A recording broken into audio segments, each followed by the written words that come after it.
The one and only Jason Knight, my man. Great to have you on the show. I appreciate it. Yes, sir.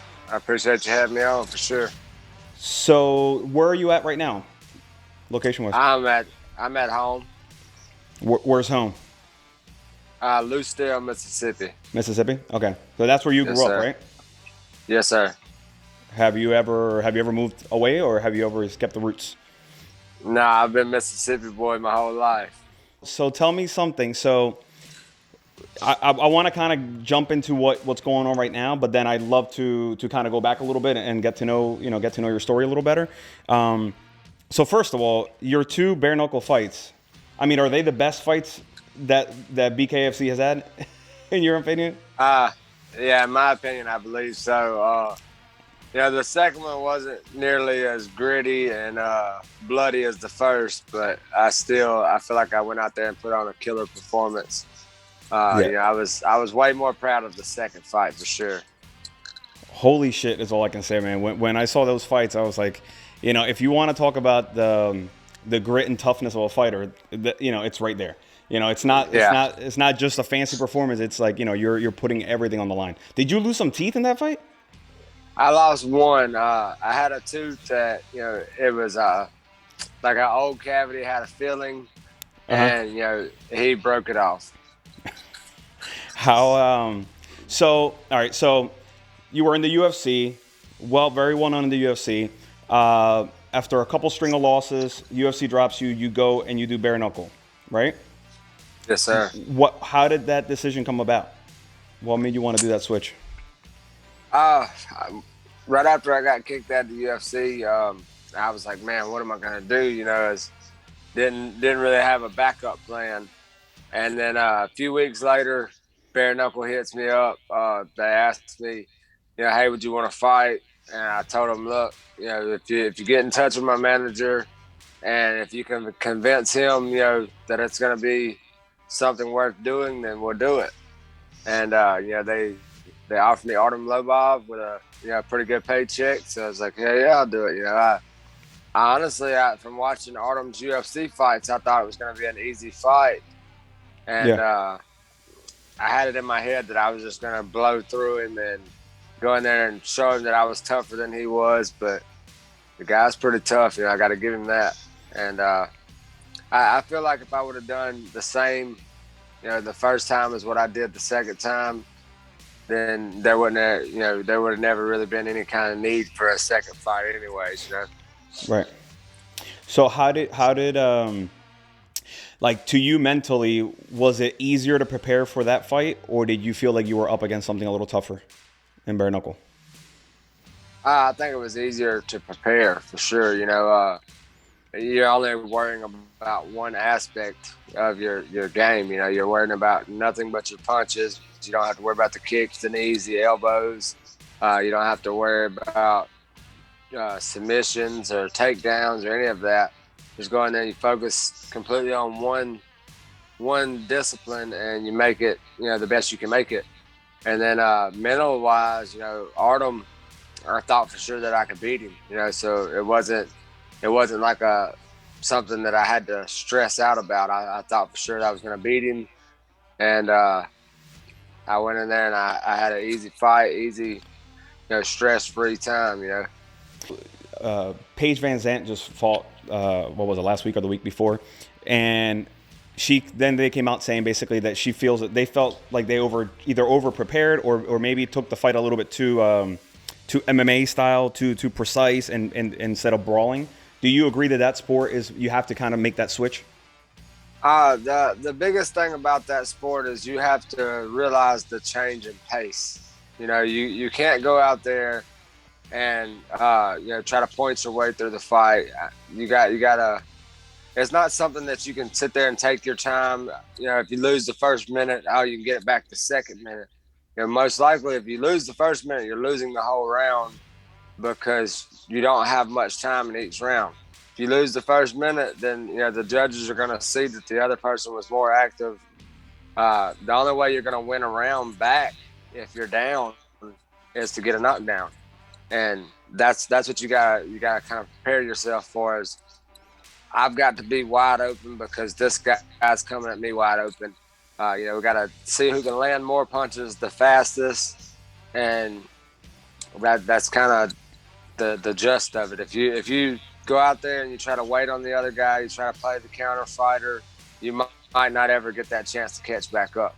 And you almost got to do as much damage as quickly as possible, right? Just so, for the judges and for everybody to that kind of sells a little bit more with them.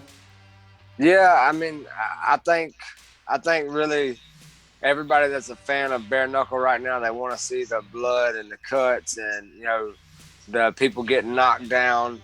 They don't want to see anybody going out there boxing. They don't want to see them, staying safe and being as technical as possible and barely getting hit. No, they want to see you clashing and two people walk out bloodied and bruised.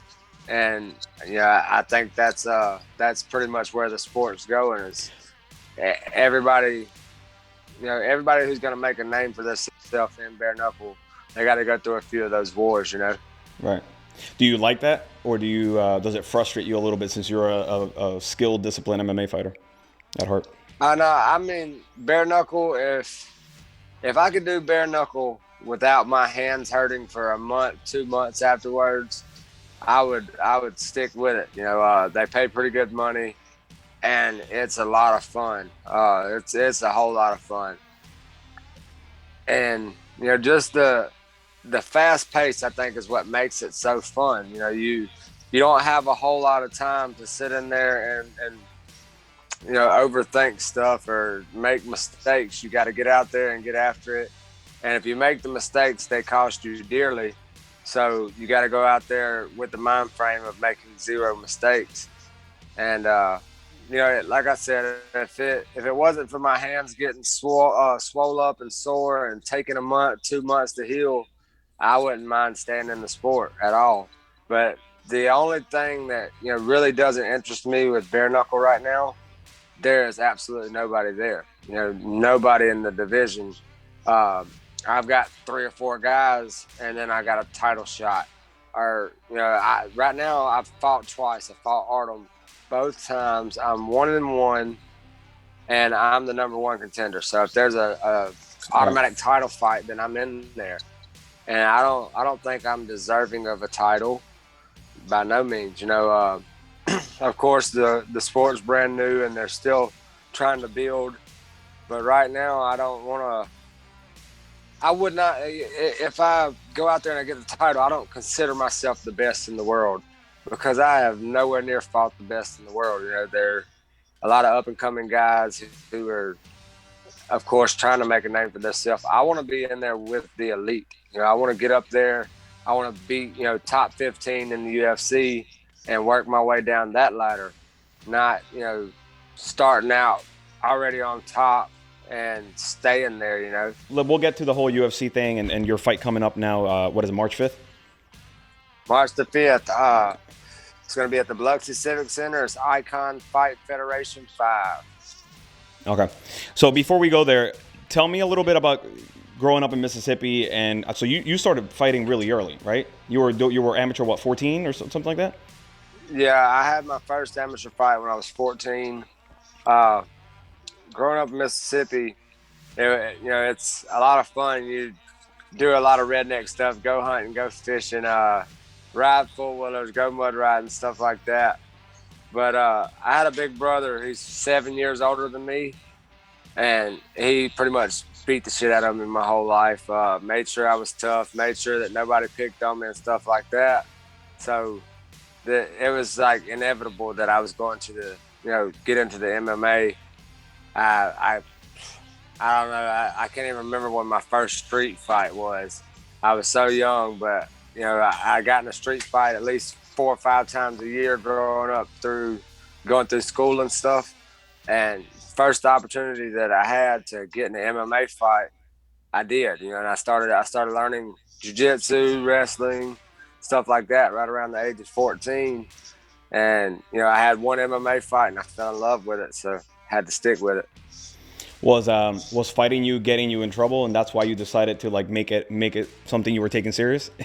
Yeah, for sure, man. I got charges pressed on me a few times, simple assault and stuff like that.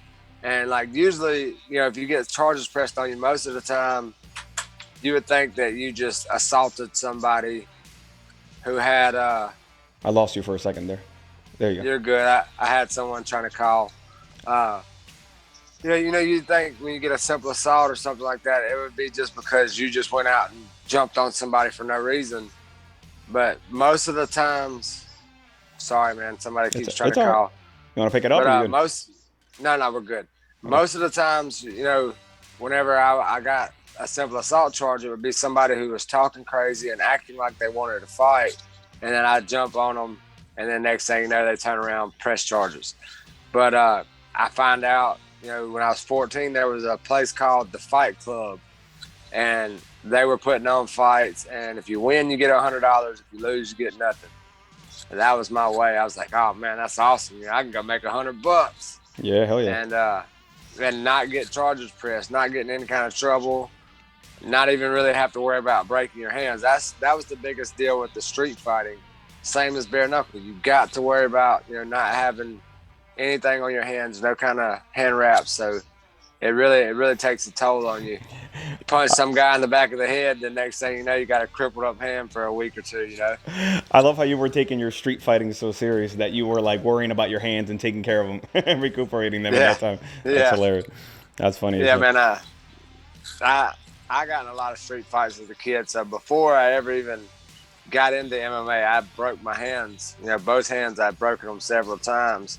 Because, whenever you're a 13, 14, 12-year-old kid, you do not know how to throw a proper punch unless somebody showed you. So if you're punching somebody with your pinky knuckle in the back of the head, of course it's going to break. But it is what it is. Did your brother ever do any fighting? Your older brother? He fought one MMA fight. He got in a lot of street fights growing up, but he fought one MMA fight.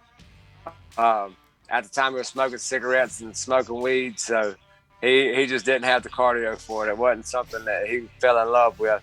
He won, but after that, he was done with it. I think he was probably 23, Okay. 22, 23. What does he do now? What does he do for a living? He's a pipe fitter. Oh, nice. Okay.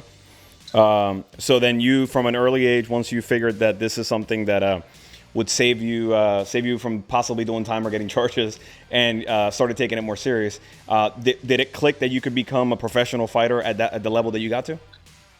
Yeah, at first for I would say probably my first 15 fights, it was just for fun. I went 10-0 as an amateur, and then I fought pro 4, 5, 6 times, and I won them all. Won them in the first, second round, and then I was like, man, I can make it somewhere, and that became the goal. It was like, I have got to get to the UFC, and that's what I started fighting for. I was 17 when I went pro, and before I was 18, I think I was like 4-0 or something like that. By the time I was 21, I was like, I don't know, like 10 or 12-1. Wow. And 23 is whenever I got my call for the UFC. I was 16-1 when I finally got the call to the UFC. And that's what's crazy is like nowadays people can get 3 or 4 consecutive wins and get to the UFC. I had to get like 9. You know what I'm saying? Like I fought, I think I was 7-0 before I got my first loss. I took that loss, and then I stacked up a bunch more wins. I even avenged the guy that beat me. I went back, refought him, and beat him in the rematch. And I finally got the call to the UFC. But nowadays, it's super, super easy for people to get in. So that's why I think that I have a good shot of getting back, So when they cut you, well, first of all, how was your experience in the UFC? I mean, was it everything the dreams were made of for you at that point? Like, were you flying high? You were good? So, it was everything that I ever dreamed of. I made it to the UFC. I was able to go all around the world, had a blast. But the biggest thing is that it happened to me, a little too young. Not necessarily age-wise, I was too young, but maturity-wise, I was too young. I went from, being this poor kid who barely, I was barely able to pay bills, barely able to, buy groceries and stuff sometimes, to all of a sudden I can go buy any toy that I want. I can go buy a house, go do whatever I want to do. And that's what I did, man. Of course, I bought me a house, I bought a vehicle, stuff like that. But other than that, I partied a lot. I made a lot of mistakes. And that was the biggest thing for me. I had a blast, had a lot of fun, but I made a lot of mistakes as well. So what was going on how many losses did you have before they cut you? Was it 4 losses? Yeah, 4 losses straight in a row. What was going on there? It got to where when I first made it to UFC, I was fighting still for the love of it. But it got to where I partied so much, I splurged so much, I bought this 4-wheeler, this toy, this and that, and like before the fight would get there, I would be running low on money. So I might borrow $5,000 from this guy or that guy or whatever, and then next thing you know, make it through the fight camp, and once I fought with strep throat, and once I fought with an AC separation in my left shoulder, and it got to where like no matter what happened, I was not pulling out of the fight, because I needed to get that money. I had to get that money. I had to get the ball back rolling. I just gonna win this fight, and then I'll be all right. I can still ball out like I want to, and it never sank in. Hey, dummy, quit spending so much money. It's no, man. We're gonna get the ball back rolling. We're gonna get it straight. I'm gonna get a win. Gonna get a fight of the night bonus, and everything will be good. And no matter what, I couldn't turn that off for a while. And like I said, I fought some fights I shouldn't have fought because of an injury or strep throat. And then there was one, I fought Makwan Amirkhani. I don't feel that I lost that decision, but I see what I did wrong, what caused me to lose that decision. But, we're going to fix those mistakes, and it's never going to happen to me again, All right, so then where are you at now kind of in life and in training and in mindset as a professional? Man, I've matured so much. You go from not having to work, for 2 solid years, not having to go to work at all. And next thing you know, you're out working in these boilers, doing Boilermaker work, or you're out welding, or, up on a roof, trying to make sure that your family has what they need. It humbles you. It humbles you big time. It makes you realize that you were living on top of the world. You just did it the wrong way. You had everything you ever could have dreamed of. You had the life that you wanted, and you pissed it all away. So now I know what I got to do. I know how to do everything right whenever I do get that back. I can't just splurge like I wanted to and stuff like that. So I've got the mindset that there's nothing going to stop me from getting back to the UFC. I'm going to make it happen. And then whenever I do make it happen, I'm not necessarily going to try to save my money, but I'm going to invest in stuff that, I can pass down to my kids one day. I'm going to make sure that, I got some land, I got a house built, and everything's done the right way. Not only do I own a house, but it's what I wanted to build. It's, it's the dream that I wanted to make come true. And that's it. That's the mindset right now, is just to make it back, make it, the correct way this time.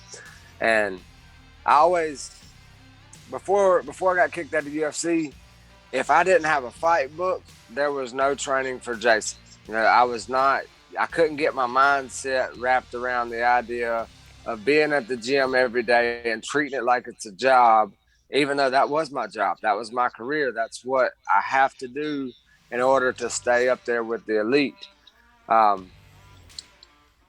And now I just know that if I don't do that, then I'll be kicked right back out in no time. And then all the time I spend getting back, it'll be for nothing.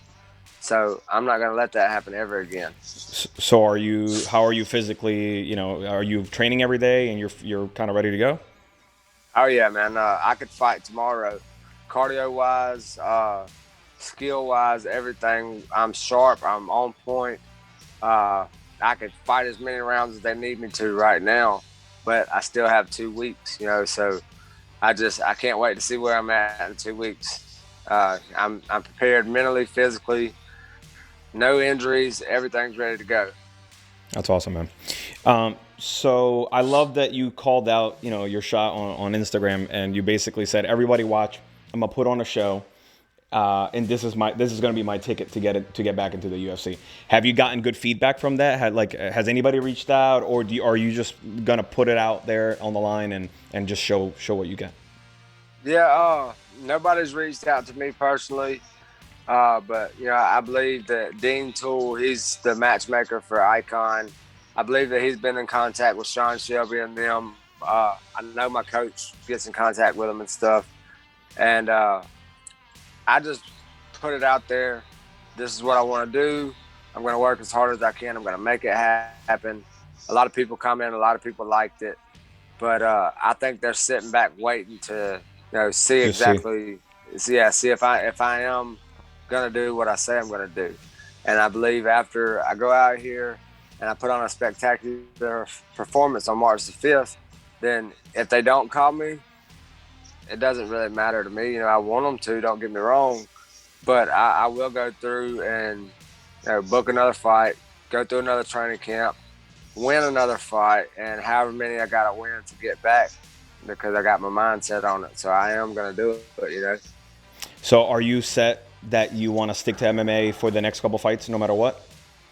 Yeah. I mean, the way I look at it, I want to get as many MMA fights this year as I can and get back to the UFC. That's the goal. It's not really a dream anymore. That's I'm past that. We already lived the dream. So now that's the goal, is get back in the UFC. But if Bare Knuckle calls me, they got the right amount of money, they want to pay me for the correct fight, a decent opponent, I'll do it, on my way back. But it's going to be a one fight contract deal. Right. That's the same. I've done that with Bare Knuckle since the beginning. I signed a 1-fight deal, told them no to a 4-fight deal, because I'm not planning on staying there forever. Love it. So March 5th, that fight's going to be on Fight Pass, you said? Yes, sir. UFC Fight Pass. I'll be the main event that night. Right now in the UFC, who are the names? Who are the people that you're seeing fighting that you can see yourself in there with and putting on a great performance? Like, is there somebody you want? I would really love to fight Bryce Mitchell one day. No stabs at Bryce. He's an awesome fighter. Not saying that I'm better than him or anything, but I believe that me and him will go out there and put on a killer performance, and we'll both walk away with a fight of the night bonus for sure. That's something that I definitely see in my future, something that I want to happen. But other than that, I just want to go back, and anybody that I fought that is still in the UFC that beat me, I want to avenge those losses. I want to put a period, at the end of that. I love that game plan. And the Bryce Mitchell fight, that would be great. I agree. So on the ground, do you see yourself keeping it on the feet, or you see you guys going to the ground on that one? I'll fight him wherever he wants to go, but if it was my choice, I'd keep it on the feet, because I think I can beat him there easily. Right. Or not easily, easier. On the ground, I think that we're going to have a chess match. That's what I believe. I think it would be a very fun chess match. One person makes the wrong move and they're done for. And that excites me. If we're going to be on the ground, I want you to attack me, because I'm trying to attack you. And that's what Bryce Mitchell does. He's attacking. And that's one thing that I hate about my couple losses in the UFC. It wasn't that I lost because the guys were attacking me, like the Makwan Amirkhani fight and the Jordan Rinaldi fight. They weren't neither one attacking me. They were just staying safe. They wasn't. Yeah, like I feel like if you're on top of me and you're trying to punch me, I'm going to submit you. If you're on my back and you're trying to submit me, trying to punch me, you're trying to, move and go to the next position and advance and stuff like that, eventually I'm going to find a way to get out, or I'm going to find a way to submit you instead of you submitting me. But if it's just a stalemate, then, there's nothing I can do about it being a boring fight, because the guy just sit there and control or whatever. Is that extremely frustrating as a fighter to be in there in that position? Yes, very, very frustrating. The Makwan Amirkhani fight was 100%.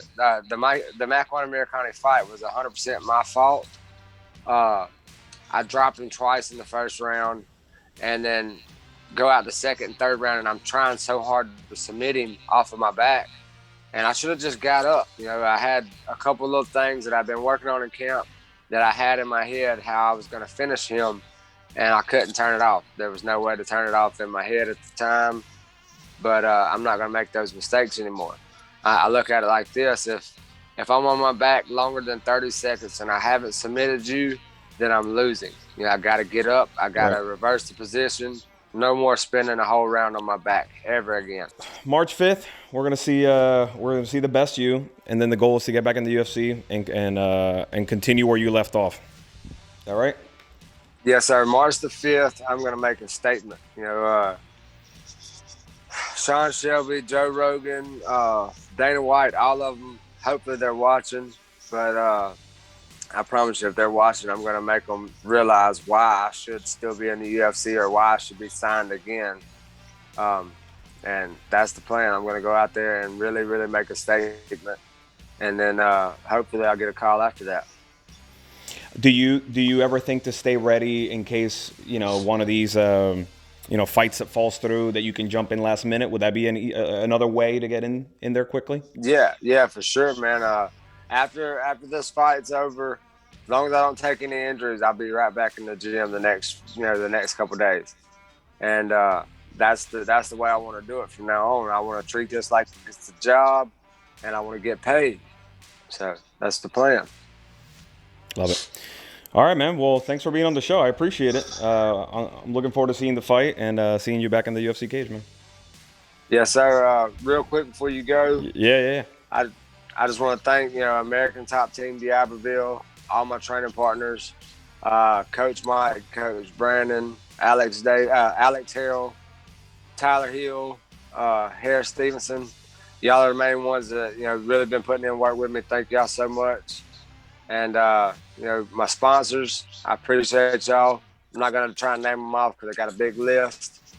But thank y'all so much for everything you've done for me. Camp has been amazing. And last but not least, I just want to thank God for giving me the opportunity. Fantastic. What a great way to finish off.